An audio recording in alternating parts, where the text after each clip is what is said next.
দুইটি কারণে রোজা ছিদ্র হয়ে যায়। আমরা কিন্তু সামনে রমজান আসতেছে, সকলেই রোজা রাখবো, কিন্তু আমাদের কিছু ভুল কাজের কারণে নবীজি সাল্লাল্লাহু আলাইহি ওয়াসাল্লাম জানিয়ে দিয়েছেন এই রোজা ছিদ্র হয়, এবং এই রোজা কিন্তু পরিপূর্ণভাবে আমাদেরকে যে সব রোজার দ্বারা হয় এই সব রোজার দ্বারা আমরা পাবো না, এবং এই রোজা দিয়ে আমরা জান্নাত পর্যন্ত যেতে পারবো না।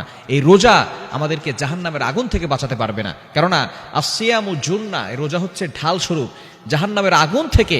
এই রোজা আপনাকে প্রটেক্ট করবে, হেফাজত করবে। সুতরাং এই রোজা যদি ছিদ্র হয়ে যায় তাহলে কিন্তু জাহান্নামের আগুন সেই ছিদ্র দিয়ে ভিতরে ঢুকে আপনাকে আক্রমণ করবে। সুতরাং রোজা ছিদ্র হয় দুইটি কারণে। এক নাম্বার হচ্ছে মিথ্যা কথা বলা। আমাদের সমাজের ভিতরে ম্যাক্সিমাম রোজাদার এমন আছে যারা রোজা রাখার পরে মিথ্যা কথা বলে। সকালবেলা ঘুম থেকে ওঠার পরে এই পরিমাণ মিথ্যা কথা বলা শুরু করি, রমজান মাসেও আমরা মিথ্যা কথা বলা ছাড়তে পারি না। সুতরাং যারা এই জিহ্বা দিয়ে মিথ্যা কথা বলে তাদের রোজা ছিদ্র হয়ে যায়, এই রোজা যার কারণে পরিপূর্ণভাবে তাকে জাহান্নাম থেকে বাঁচাতে পারে না।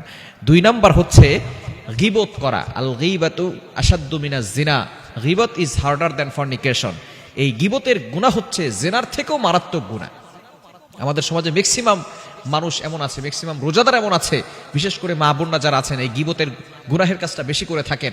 অনেক নামাজিরা এই গুনাহের কাজটা বেশি করে থাকেন, বিশেষ করে যে যারা দেখবেন নামাজ পড়ে তারাই দেখবেন চায়ের স্টলে বসে বসে হাতে তসবিহ নিয়ে ঘুরে আর বলে অমুকের ছেলে কি করছে, তমুকের ছেলে কি করছে, মসজিদের ইমাম সাহেব কি করেছে, অমুক কি করেছে, তমুক কি করেছে। এই বিষয়ে কিন্তু আপনাকে কিয়ামতের ময়দানে জিজ্ঞেস করবে না, কবরে আপনাকে জিজ্ঞেস করবে না অমুক কি করেছে তমুক কি করেছে, আপনাকে জিজ্ঞেস করা হবে তুমি কি করেছো বলো।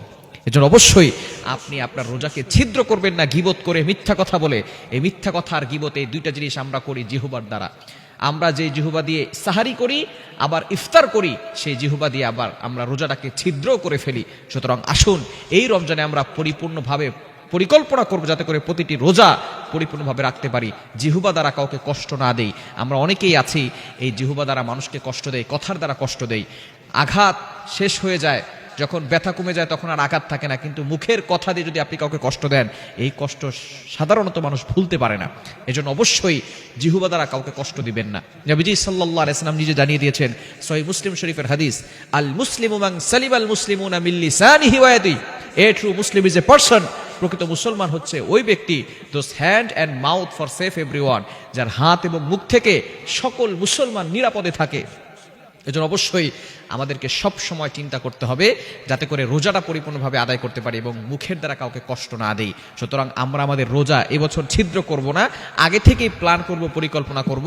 এক নাম্বার মিথ্যা কথা বলবো না, দুই নাম্বারে গীবত করব না, এবং সকল ধরনের হারাম কাজ থেকে বেঁচে থাকবো। আল্লাহ তাআলা আমাদের সকলকে পরিপূর্ণভাবে সকল ধরনের মিথ্যা কথা এবং গীবত থেকে দূরে সরে আসার তৌফিক দান করেন, এবং পরিপূর্ণভাবে রমজানের রোজাগুলো রাখার তৌফিক দান করেন।